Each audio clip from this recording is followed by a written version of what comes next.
daur ulang. Jadi langsung dijadiin satu, terus diambil sampah, langsung dibuang ke tempat pembuangan sampah.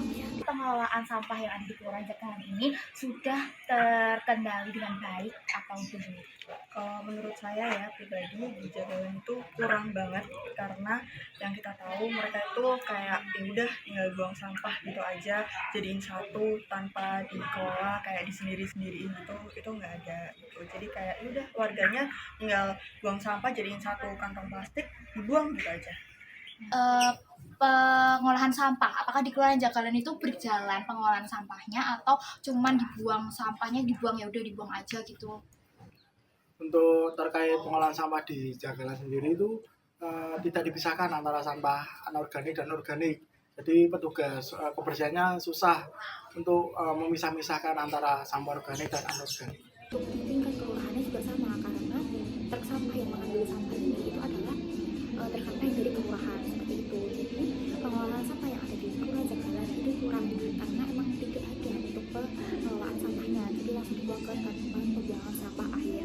Lalu yang kedua itu adalah tentang partisipasi warga yang ada di daerah rumah saya terlebih dahulu. Partisipasi warganya yaitu warga yang di daerah rumah saya itu mengadakan rapat gotong royong ataupun kegiatan-kegiatan itu di saat hari besar aja, contohnya di saat 17-an.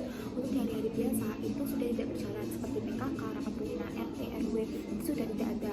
Karang Taruna pun juga berjalan saat 17-an, dan Karang Taruna itu tidak melibatkan anak-anak yang sudah lulus sekolah. Jadi Karang Taruna di rumah saya itu malah yang masih sekolah, karena yang lulus sekolah itu biasanya disibukkan dengan kuliah, kerja, jadi tidak bisa maksimal untuk di Karang Tarunanya seperti itu. Kayak kegiatan gotong royong, rapat rutin, itu apakah masih berjalan atau cuman di hari-hari tertentu aja kayak hari besar gitu?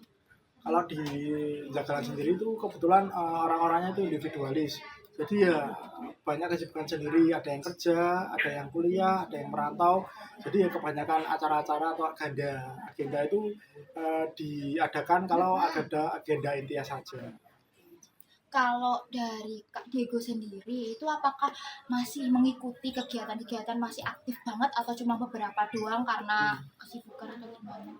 Kebetulan kalau saya sendiri itu agak kurang ya, soalnya dari saya itu semester 1 udah kayak sibuk banget, jadi kayak kesusahan membagi waktu antara di rumah sama di kuliah, jadi kayak susah. Jadi kalau ada acara-acara tertentu yang mau datang itu acara-acara tertentu dan acara inti biasanya. Gotong royong, rapat rutinannya masih berjalan lancar atau masih ada beberapa kendala?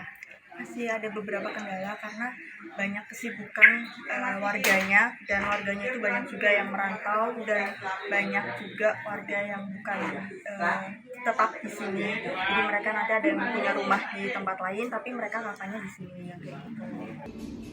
Lalu untuk budaya dan ketahanan pangan seperti itu, di tingkat RT RW untuk budayanya sendiri itu aktif di tingkat kelurahan saja. Jadi mereka akan mengikuti kegiatan-kegiatan budaya yang ada di kelurahan, tapi mereka tidak mengadakan yang di tingkat RT RW tersebut seperti itu. Kalau misalnya sebenarnya di Kelurahan Jagalan ini kelurahannya aktif, Karang Taruna di tingkat kelurahan aktif, PKK tingkat kelurahan aktif, sama kegiatan-kegiatan itu di tingkat kelurahan aktif. Tetapi yang di tingkat RT RW biasanya pasif, karena yang pertama kadang sibuk bekerja dan sibuk banyak yang merantau gitu, dan biasanya itu dari RT RW-nya itu juga sibuk sendiri, jadi kurang untuk menggerakkan. Tetapi yang di tingkat kelurahan itu biasanya aktif, dan tingkat kelurahan itu biasanya mengajak yang di tingkat RT RW, jadi cuma perwakilan saja, nggak semuanya masyarakat itu diajak dan bisa berpartisipasi seperti itu. Dari situ dapat disimpulkan bahwa pembangunan yang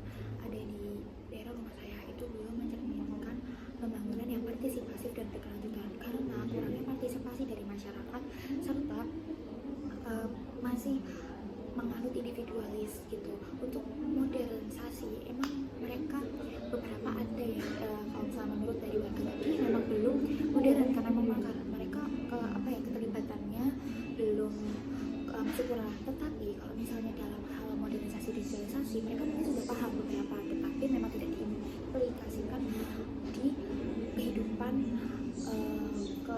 kehidupan masyarakat. Oleh karena itu pembangunan di daerah